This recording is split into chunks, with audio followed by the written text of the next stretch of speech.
Graça e paz, irmãos. Eu estou convidando os irmãos queridos a abrirem a Bíblia na carta de Paulo aos Efésios, no capítulo 5. Paulo aos Efésios, no capítulo 5, vamos ler do versículo 6 ao versículo 10, onde está escrito assim: ninguém vos engane com palavras vãs, porque por essas coisas vem a ira de Deus sobre os filhos da desobediência. Portanto, não sejais participantes com eles, pois outrora erais trevas, porém agora sois luz no Senhor. Andai como filhos da luz, porque o fruto da luz consiste em toda bondade e justiça e verdade, provando sempre o que é agradável ao Senhor. Amém? Os irmãos podem sentar. Esse versículo 10 diz: provando sempre o que é agradável ao Senhor. Se nós pensarmos bem, desde o início, nós vemos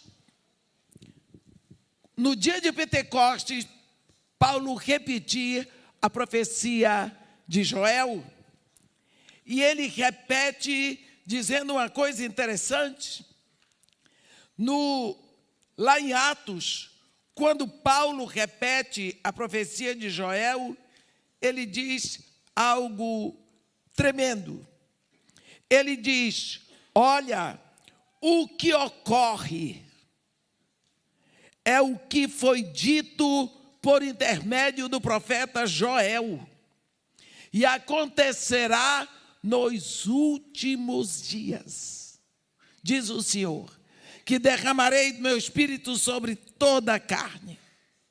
Olha, Pedro estava dizendo o que está acontecendo hoje, primeiro século, ano 33, ano 34 da era cristã. O que está acontecendo hoje é o que o profeta Joel disse que ia acontecer hoje. E o que foi que o profeta Joel disse? Acontecerá nos últimos dias. Então, os últimos dias estavam começando ali, no dia de Pentecostes. Últimos dias, às vezes nós pensamos que é este tempo de hoje. Não. Tem mais de 2000 anos que os últimos dias estão aí, e cada vez eles ficam mais difíceis. Mas nós sabemos que Deus faz tudo com propósito. Ele nos chamou como família para este final dos últimos dias. Quando nós lemos Tiago dizer no capítulo 5, irmãos, sede vós pacientes até a vinda do Senhor. Eis que o lavrador aguarda com paciência as primeiras e as últimas chuvas para retirar o fruto da terra. Sede vós também pacientes, porque a vinda do Senhor está próxima. Irmãos, não vos queixeis um dos outros, para não serdes julgados, porque o juiz está às portas. No primeiro século, ele diz que o juiz está às portas.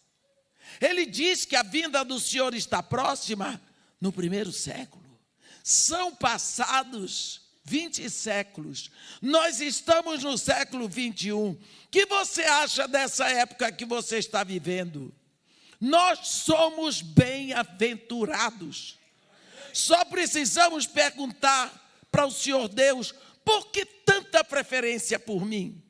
Porque o Senhor me escolheu para viver esta ferocidade dos últimos dias aqui. Porque o Senhor me escolheu para ser a sua igreja, possivelmente a igreja do arrebatamento. Porque nós somos bem-aventurados. Deus está jogando muito sério conosco. Eu quero lembrar para os irmãos mais uma vez este versículo 10 de Efésios 5, quando ele diz assim: provando sempre o que é agradável ao Senhor. E o que é agradável ao Senhor é aquilo que o agrada. E o que é que o agrada? A nossa fé. O autor de Hebreus diz: de fato, sem fé não é possível agradar a Deus. Nós estamos fazendo hoje um culto da família. Eu queria falar de uma família. Eu queria lembrar de um pai. Esse pai conhecido de todos nós, o nome dele na Bíblia é Noé.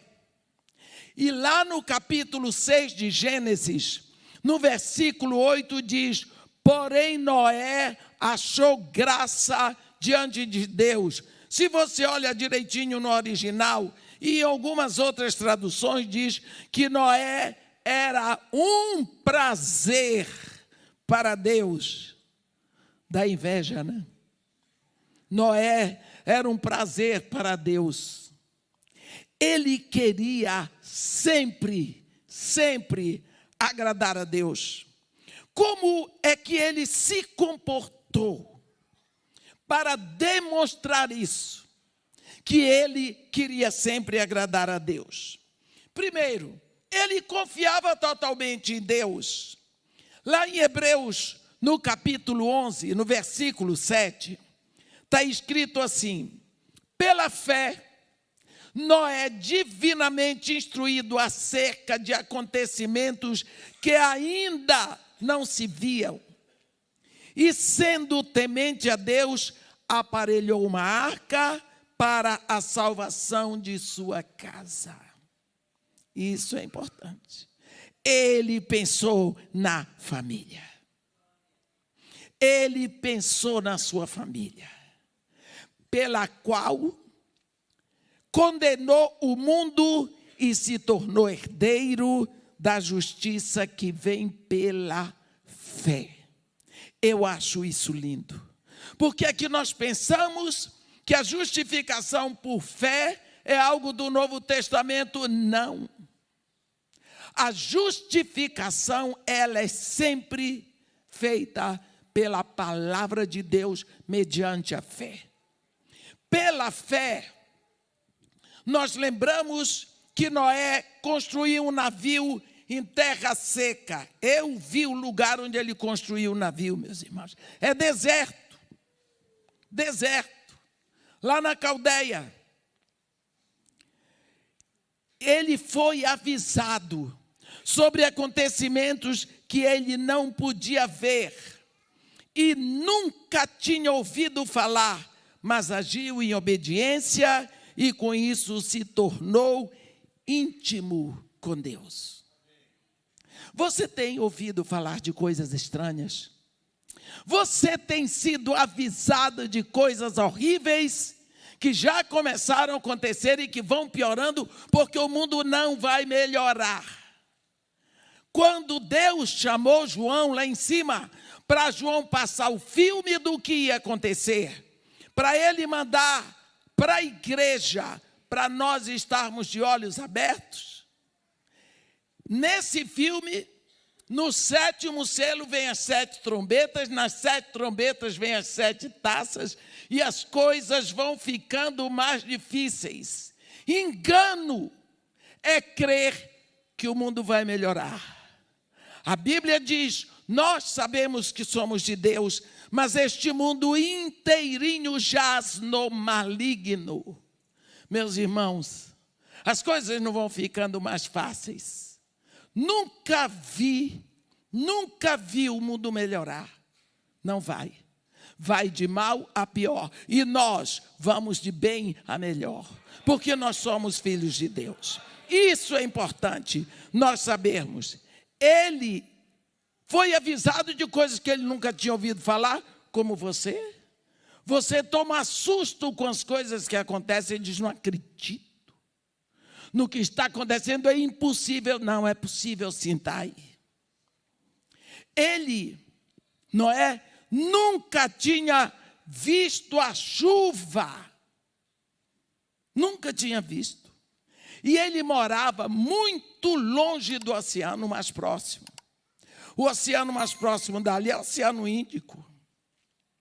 Olha, mesmo que ele aprendesse como construir um navio, como é que ele levaria este navio para o mar?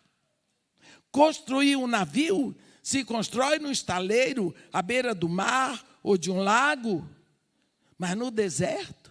Como é que vai levar de novo aquele caixote imenso para o próximo mar? E o que fazer com todos os animais que ele tinha que botar para lá? Por 120 anos este homem foi visto como um doido. Um doido. Todo mundo ria de Noé.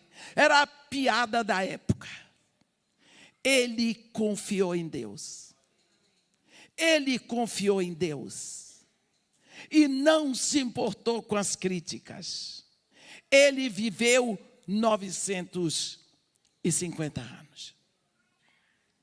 Ele quis e ele procurou agradar em Deus, a Deus, e o modo seria confiar totalmente em Deus.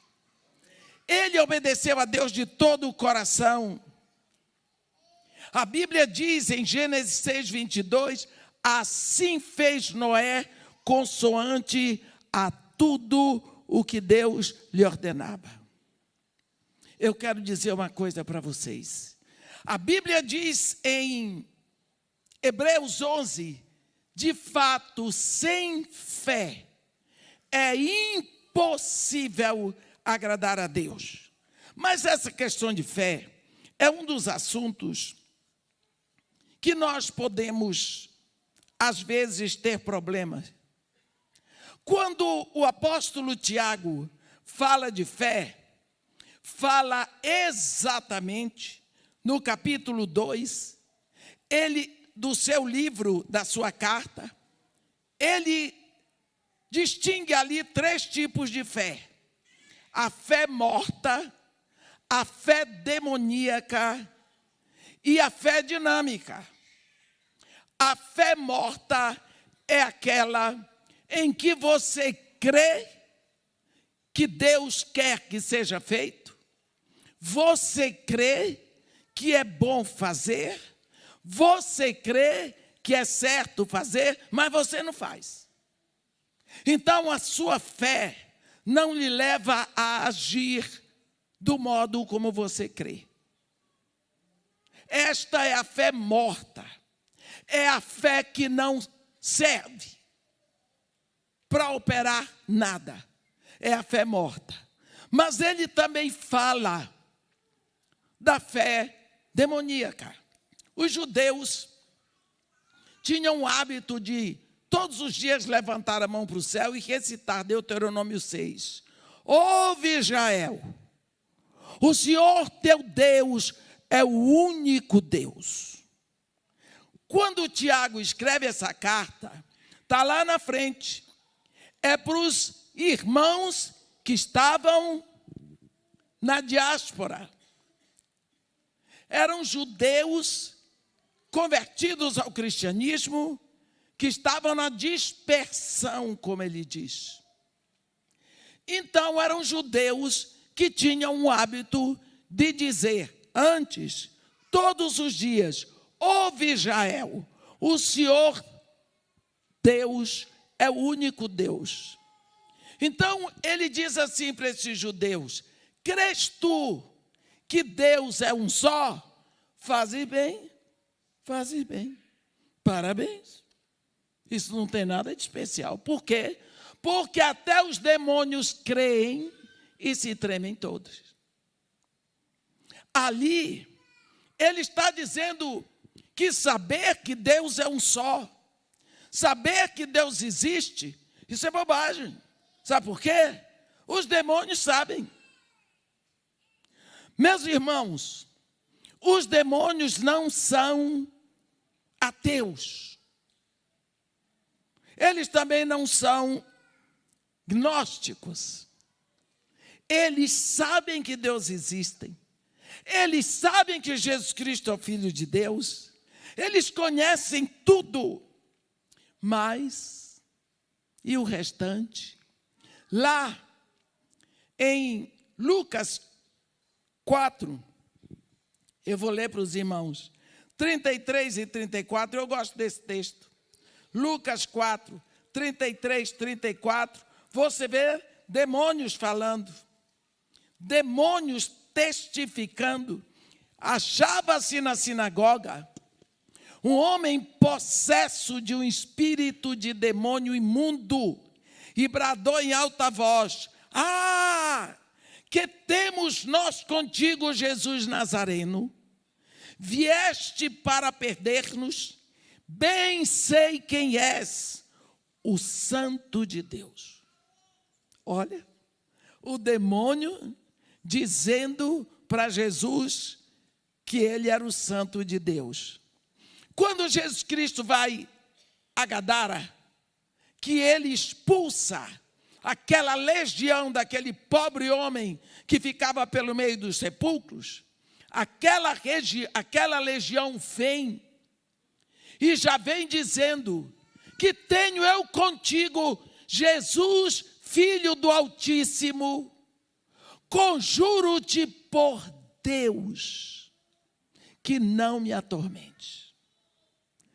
Que tenho eu contigo, Jesus, Filho do Altíssimo, conjuro-te por Deus, que não me atormentes. Olha os demônios dizendo quem era Jesus.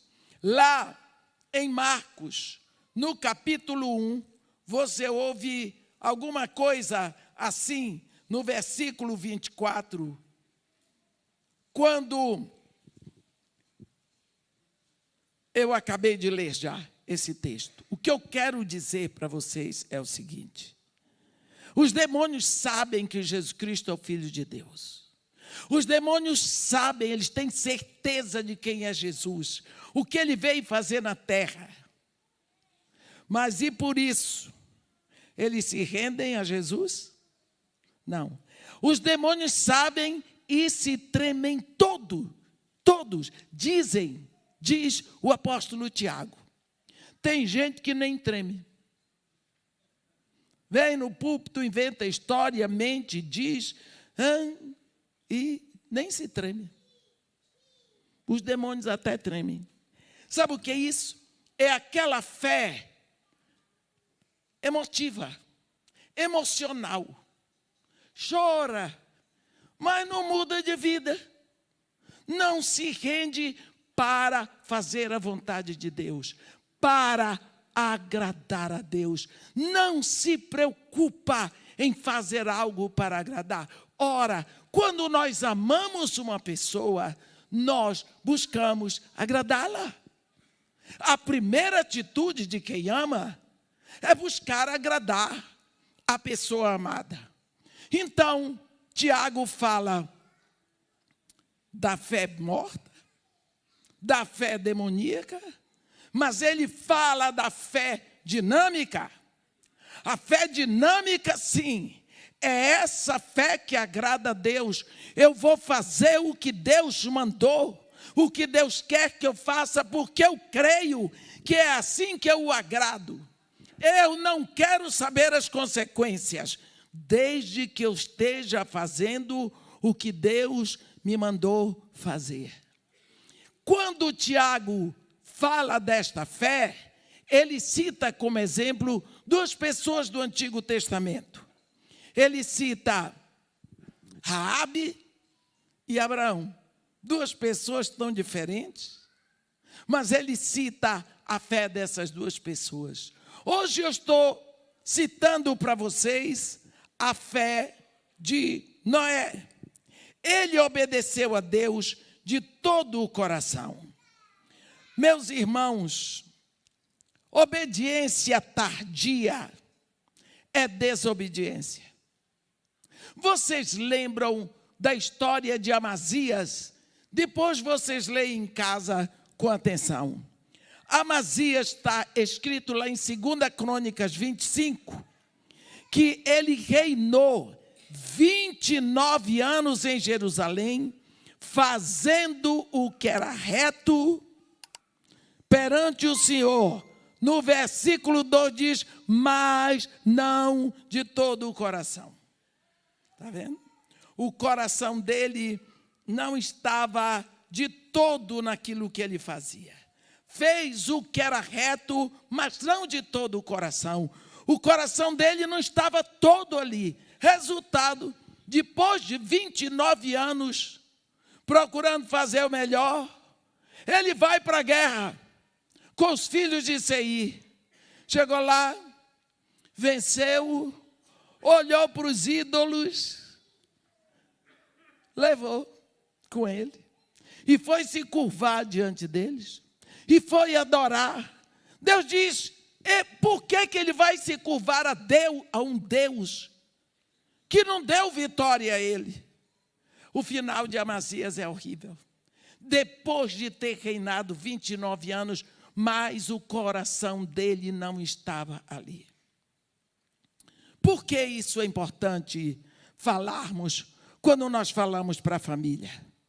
Porque, meus irmãos, na caminhada existe desgaste. Você compra um carro novo.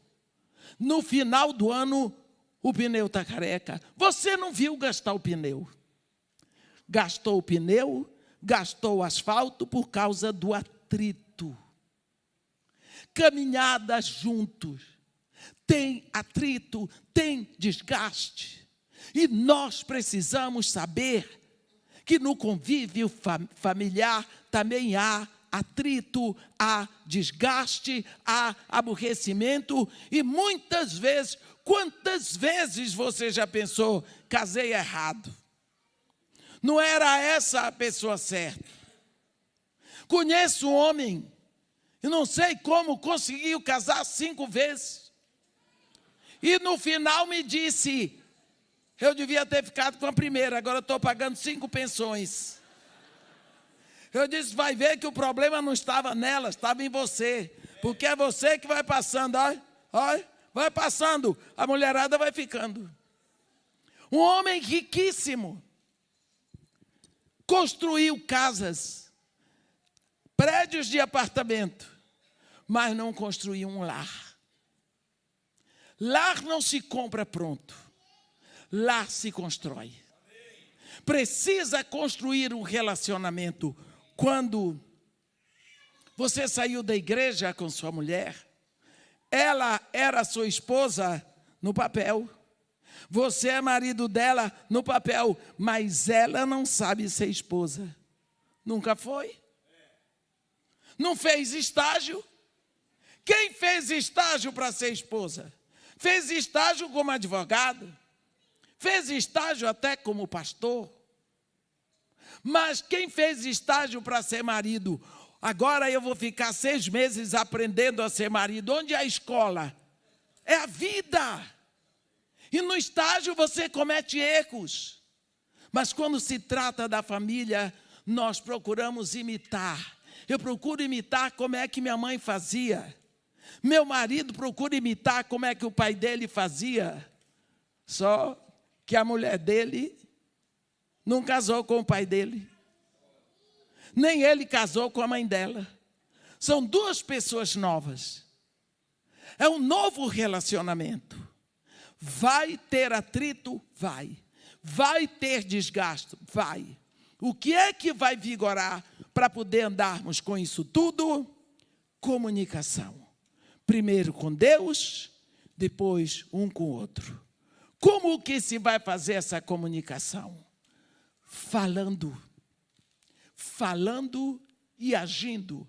A comunicação pode ser verbal, a comunicação pode ser não verbal, levando em consideração que a comunicação verbal positiva, ela gera resultados positivos. A comunicação verbal positiva, ela se expressa através de apreciação. Apreciação. Você procura ver alguma coisa no seu cônjuge para sobressaltar. para agradá-lo, você diz. Evita comparações. Para de comparar seu filho com o filho dos outros. Deus te livre de comparar seu marido com o marido da outra. Não é? Uma senhora orando para o marido ser convertido, orando, pedindo a Deus. A outras, o telefone, para encontrar uma grande bênção. O marido foi promovido. Eles estavam indo para um outro país, porque o marido tinha sido promovido.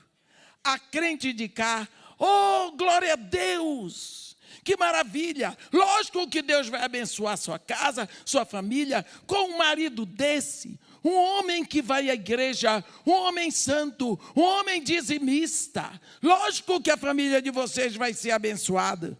E o ímpio está lá pagando a conta do telefone dela. Quem estava pagando a conta dela era o ímpio, não era o abençoado marido da outra. Esse homem, como para ele vai para a igreja com uma santa chata? Nós precisamos saber que a lei do cristianismo é o amor e a verdade. Você tem, minha irmã, que buscar o que existe de mais sobressaentemente positivo no seu marido e entregar para ele. E dizer do valor que você vê nele. E dizer do prazer que você tem. Que um dia ele entrou com você na igreja e casou. Você pode ter se esforçado para conseguir isso, mas ele foi. Então, agradeça a Deus pelo marido que você tem, porque o seu marido é esse aí. Ah, porque ele é difícil. Me aponte um homem fácil, que eu digo para ele, para você, manda embora. Porque não existe. Vou dizer, há quanto tempo vocês estão casados? Sim? Hein? Vai fazer 40 anos. Aí você diz assim, começa o nome do senhor? Aí você diz, lógico, o César é um homem santo, um homem bom. Vá viver com ele. Você vai ver as renúncias que há, como é o nome dela? Que a Elaine já passou.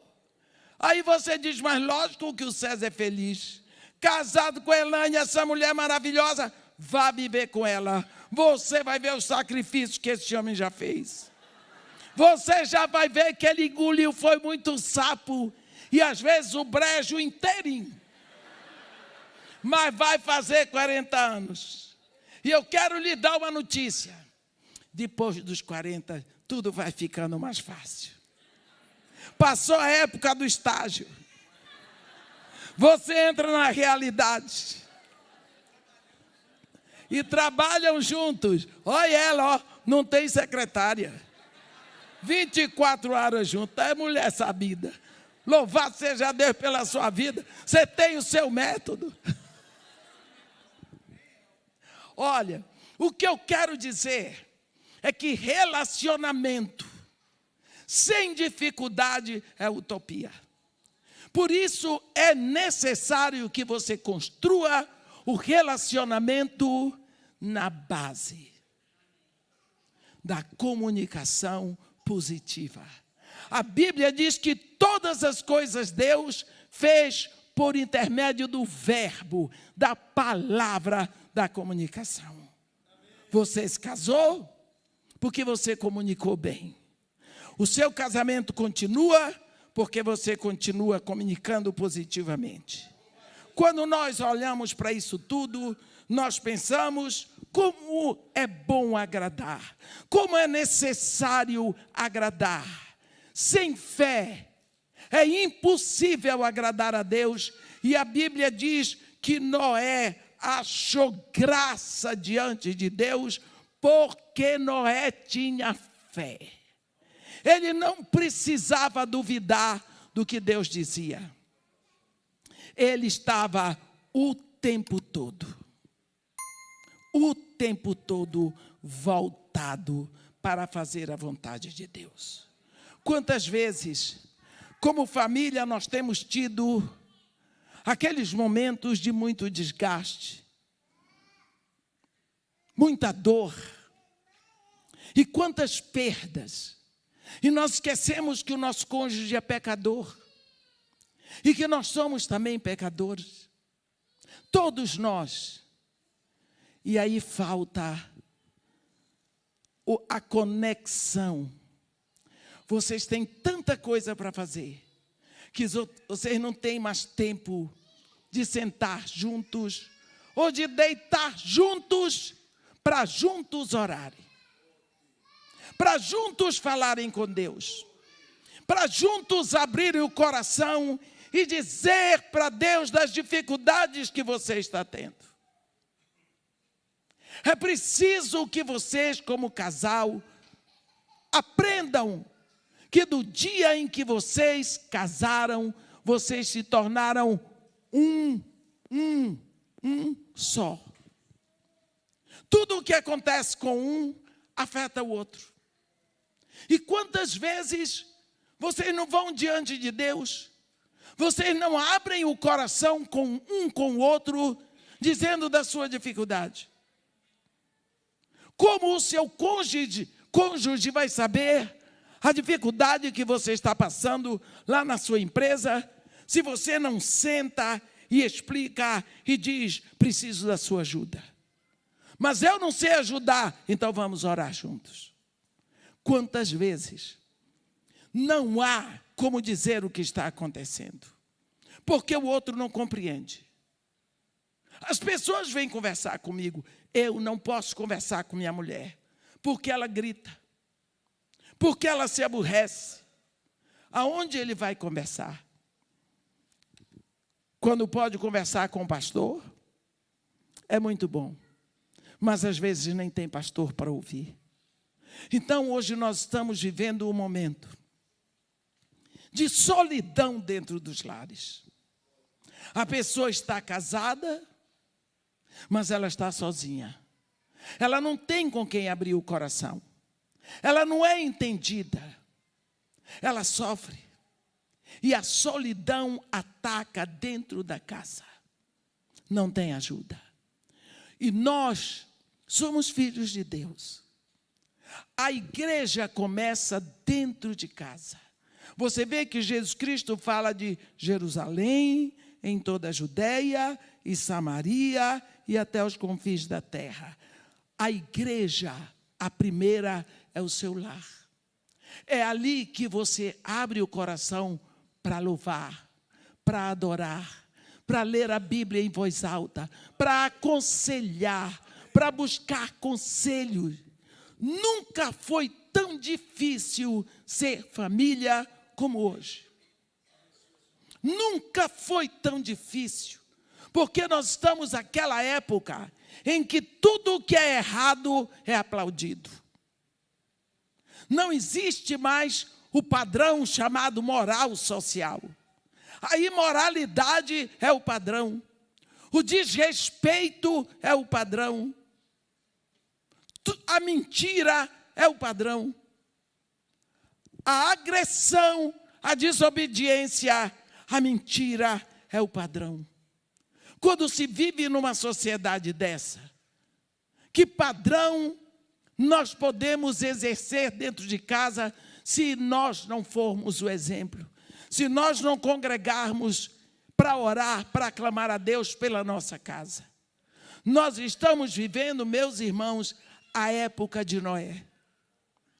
A Bíblia diz que na época de Noé, a terra estava cheia de corrupção e violência. O pouco que eu vejo televisão, às vezes 2 horas durante um mês, né? Eu procuro o jornal, eu vi assim, em uma semana, no Rio de Janeiro, morre mais gente do que na Ucrânia, na mesma semana.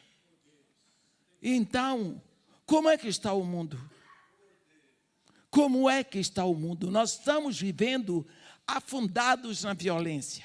O mundo está em guerra, mas não se fala mais. Ninguém fala da guerra da Ucrânia. Os ucranianos sabem.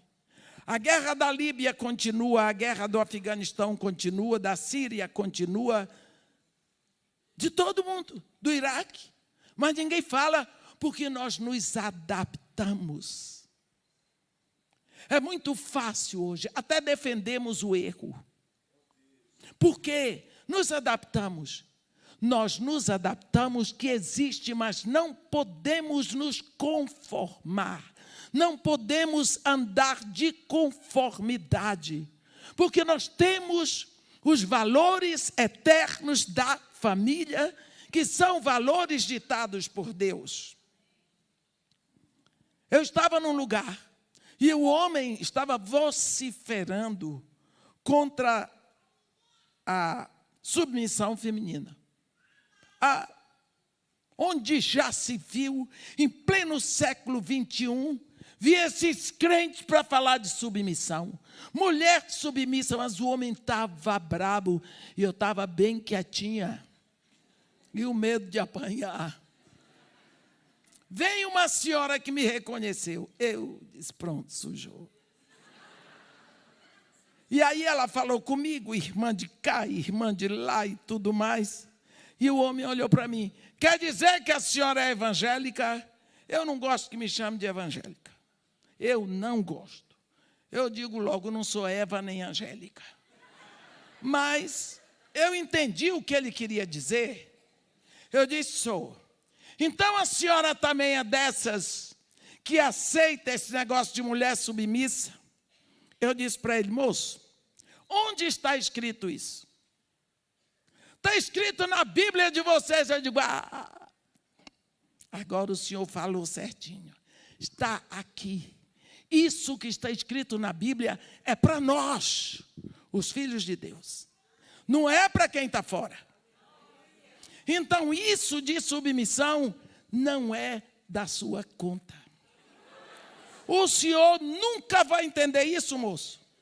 O senhor nunca vai entender isso. Tem coisas que vocês fazem na sua família que eu não vou entender lá fora. As coisas que nós, os filhos de Deus, fazemos, o senhor não vai entender.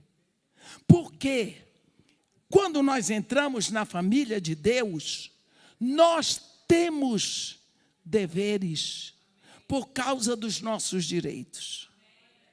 Então, isso de submissão é para nós, não é para os de fora.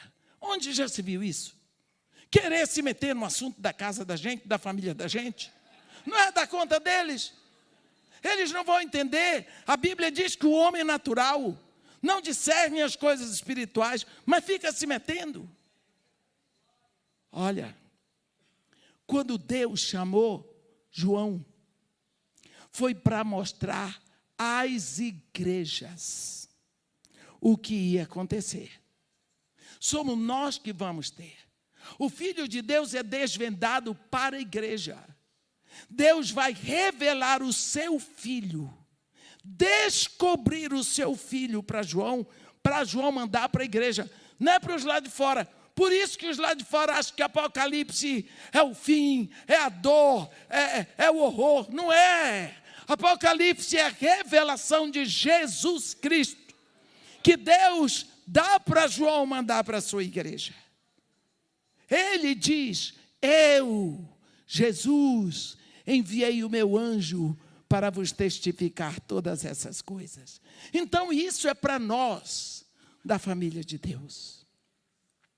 Então existem valores que são dados para nós, que o mundo não vai ter. Então por isso nós não podemos ser uma família nos moldes do mundo. Nós não podemos copiar o que o mundo quer. Nós precisamos ficar dentro do padrão que Deus quer. Existem valores de verdade, valor da verdade, da pureza, da integridade. O valor da moral cristã, que é completamente oposto ao que o mundo diz. A Bíblia diz: tudo que vem do mundo, a concupiscência dos olhos, a concupiscência da carne, a soberba da vida, não vem de Deus, vem do mundo. Então nós não podemos dirigir a nossa família no modelo do mundo. Olha o que foi que Noé fez para agradar a Deus. Construiu uma arca para salvar os da sua casa. Eu queria chamar a atenção dos irmãos para a atitude deste homem. Você acha que era fácil ali dentro daquela arca? Não tinha vento, não tinha ventilador, não tinha ar-condicionado, só animais. Cada dia tinha mais excremento, não dava para jogar fora. Olha o mau cheiro aumentando. Então, não era uma coisa fácil.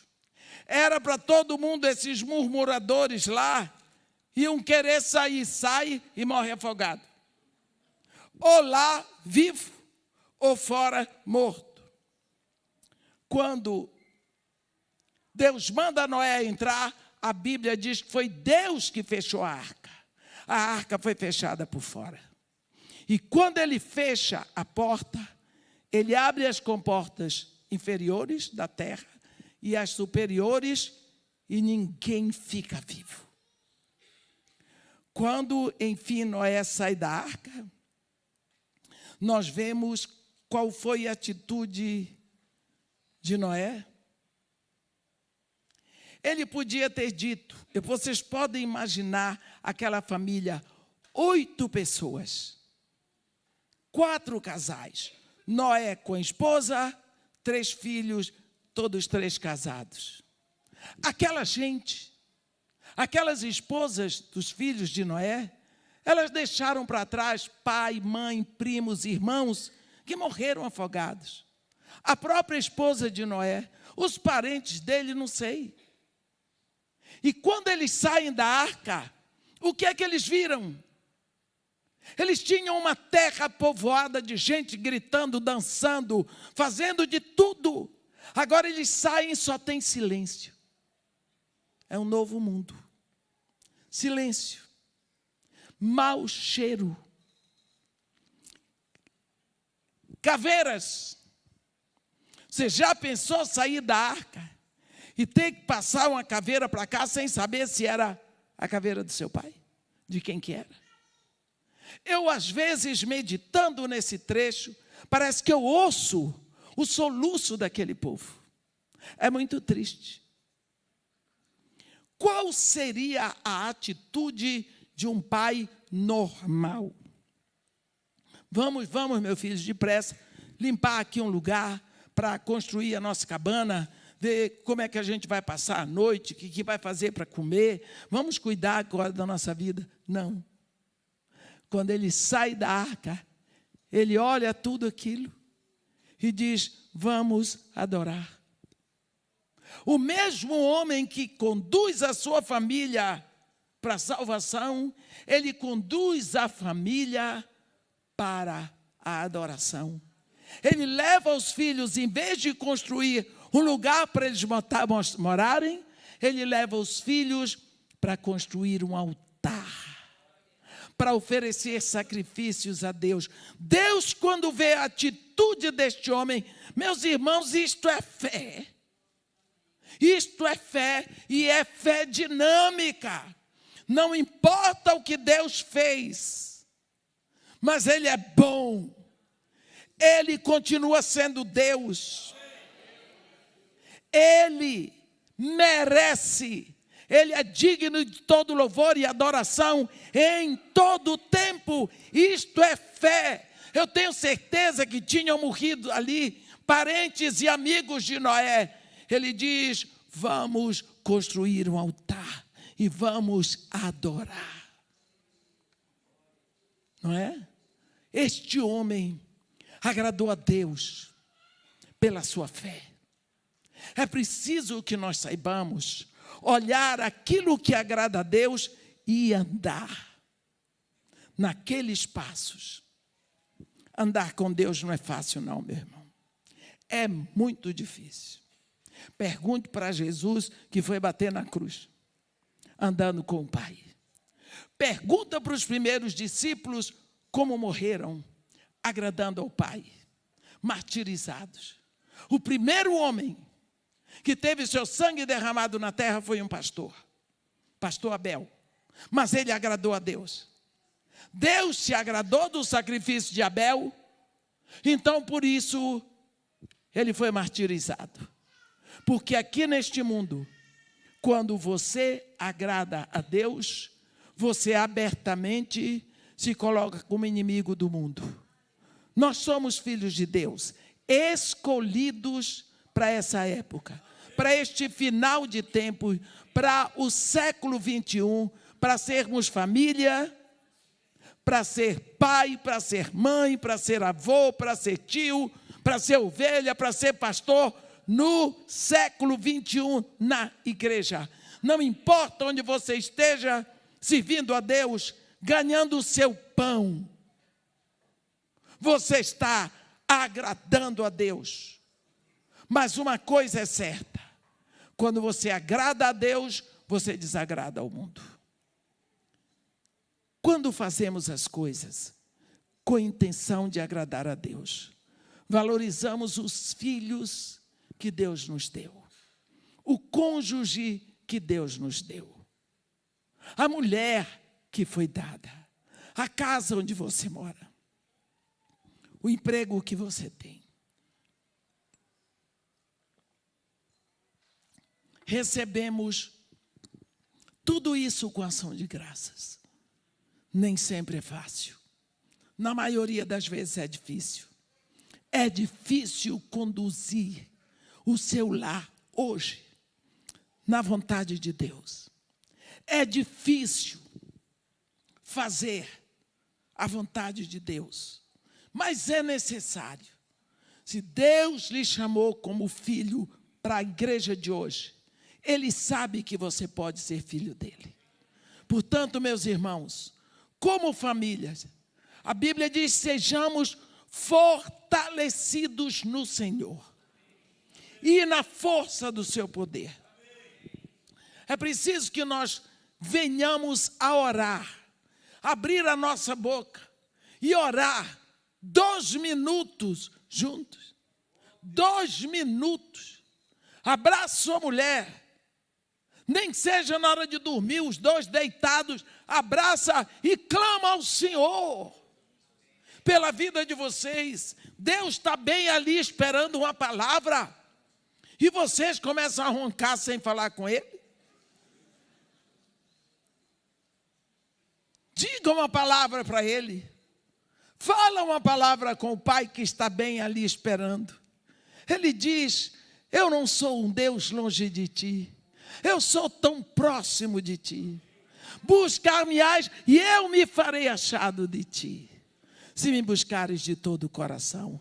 Deus está como Pai, sempre esperando que você se dirija a Ele. Ele não se oferece. Você se lembra de Jesus? Que Ele diz: eis que eu estou à porta e bato. Ele não diz: eu bati. Ele diz: eu bato, estou batendo. Se acontecer de alguém ouvir a minha voz e me convidar, porque pode ser que não convide. Me convidou, eu entro.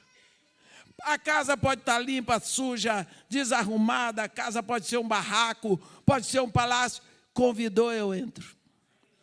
Lembra daqueles 2 discípulos de Emaús, de Lucas 24? Os 2 iam na malcriação. Homens problemáticos.